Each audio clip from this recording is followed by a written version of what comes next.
Браќа и сестри, за воодушевување како старите во Крушево осмислиле да има 4 цркви.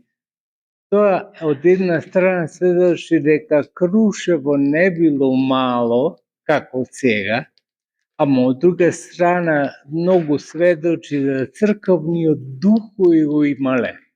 Не граделе нешто друго, а можеле да градат игралишта, може.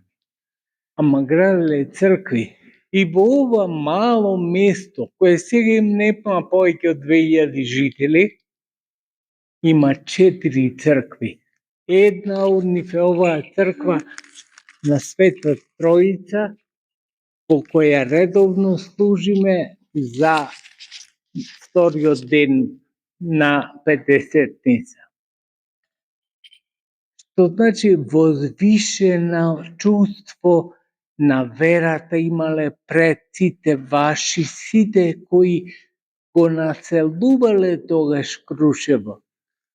Затоа што прво погледнете на кои светители, односно на Господовите празници прво правеле богомолни места за богомолење.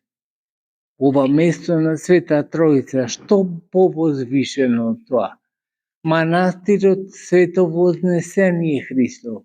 Другиот манастир што е во близина Свето Преображение Господово. Значи не само човек кога има потреба и на некој светител кој е познат по нешто, да кажеме, еве, Свети Талалеј бил доктор, ама не изградил на Свети Талалеј. Свети Пантелеимон може да има некоја света вода, така да речам.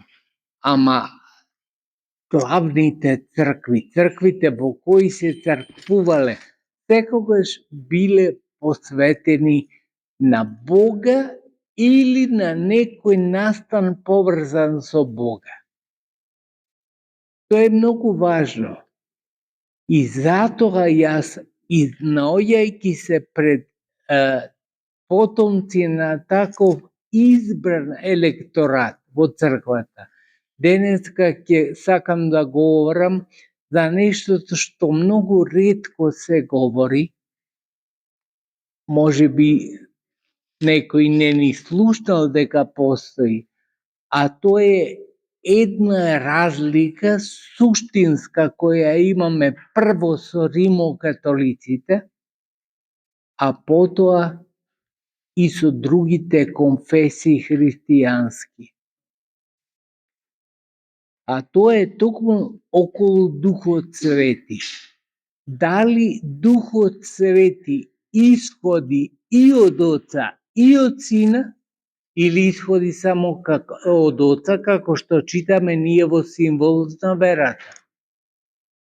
Овој символ на верата кој го читаме се вика Никеот цариградски символ на верата, зашто донесен на првиот и вториот Вселенски собор. Првиот Вселенски собор во Никеја, а вториот во Цариград, во Константинопол.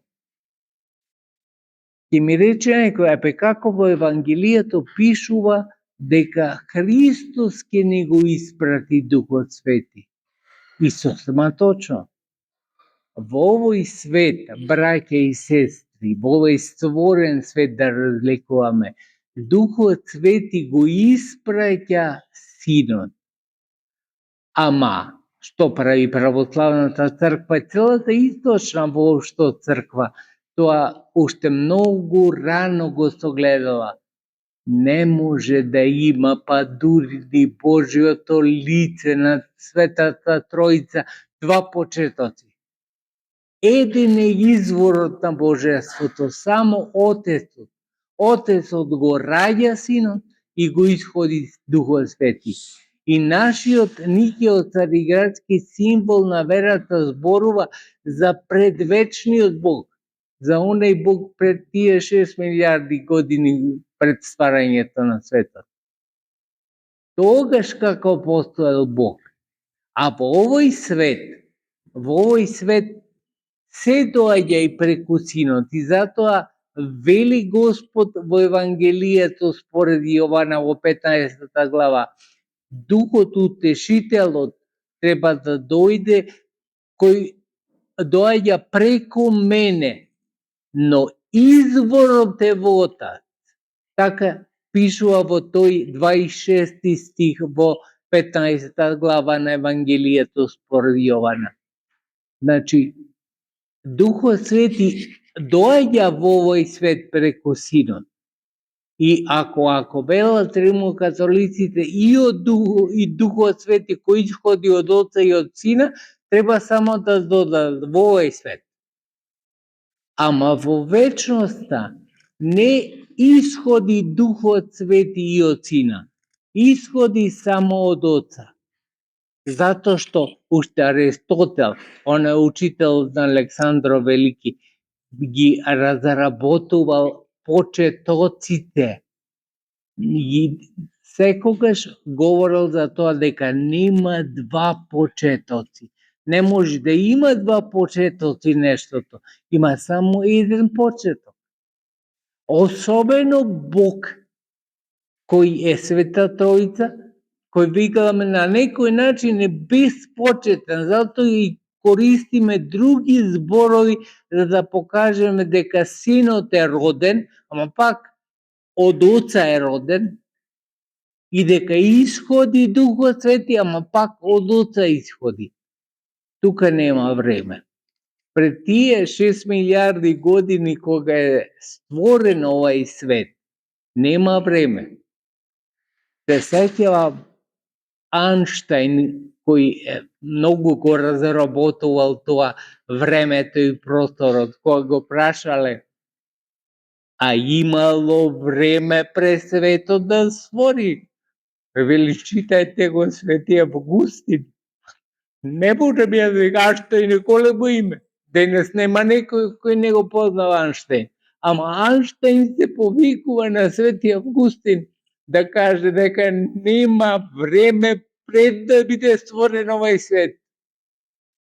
Дали се 6 милиарди години, дали се повеќе или помалку, не навлегувам во тоа, зашто јас не сум од тој степен научник да со сигурно да тврдам колку е стар овај свет.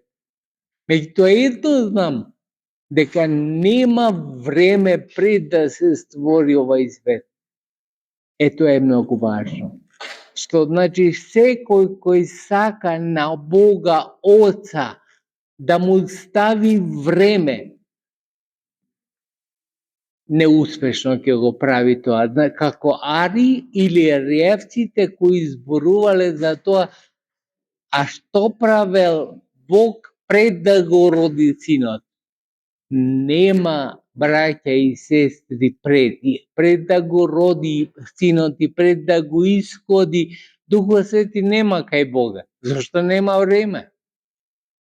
И сега, ако разбираме и сваќаме Бог е вечен, пак нема време. Може да броиш одредено си го ја поделиш вечноста на еони, ама да кажеш дека има време, како ние сега што мериме 12 сат, 1 сат или 2, нема време, нема во Бога такво време. Ете, тоа е важно, ама тоа го разбира човек на повозвишена духовна состојба и затоа денеска ви го зборувам и затоа го молам Духот Свети да ги просветли вашите души да го разберете ова. Не е ова додаток, не е ова нешто несуштински, зашто прво што ќе ме прашат, тука нема во ова сред римокатолици или не знам, ќе речат се е исто. Не е се исто дали Духот Свети исходи во вечноста од Отца или во овој свет е испратен и од Отца и од Сина. Разлика има голема, а ние затоа толку го нагласуваме во символот на верата кој го читаме на секоја литургија. И Духот Свети кој исходи од Отца. Секогаш имајќи сознание за тоа дека зборуваме за тоа во вечност. Во вечноста Духот Свети исходи само од Отца, не исходи од Сина. Нема два почетоци. Духот Свети само еден почеток има, а тој е исходењето на Духот Свети од Отца. Тука сакав да го нагласам, не сум зборувал досега за ова, меѓутоа ова средина и празникот особено кој што го славиме на Светата Тројца заслужува да се зборува.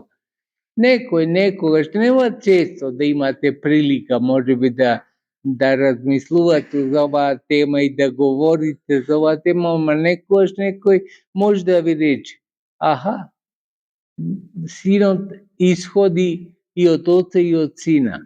Да, во овој свет, односно не Синот, туку Духот Свети исходи и од Отца и од Сина.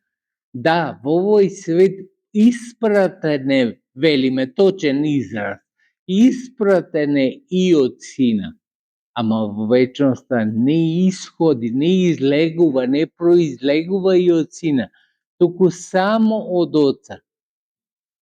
Тоа е многу важно да ги сваќаме и разбираме сите други работи и во црквата и во светот воопшто. Што друго може да има два почетоци? Нема ништо два почетоци, еден е почеток. Особено на Духот Свети. Духот Свети исходи само од Отца.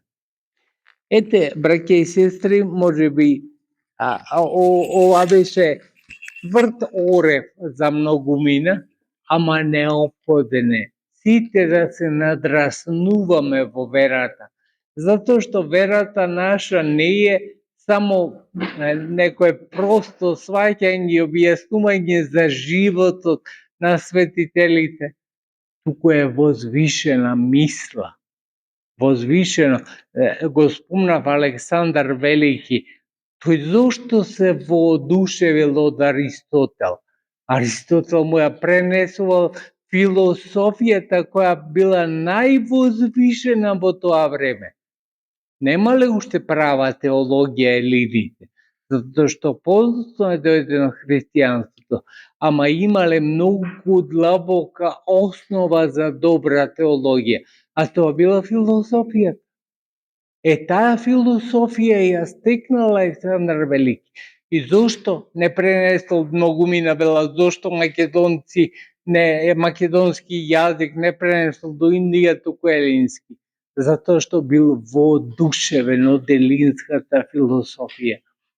Тоа не постоело никаде во светот повозвишено нешто. После стекната во 18 и 19 век германците даваат некој допринос во философијата, но ни оддалеку онако како што дава грчката философија пред Христа, зборам. Затоа е многу важно да имаме сознание за се, зашто философијата исто така е влезена во длабочината на црквената теологија. Нека Господ ви даде благослов да ги разбираме сите овие работи кои се суштински за нашата вера и не се неважни, по милоста Божја да ги имате сите во сознание и во животот и во праксата сите овие дејства.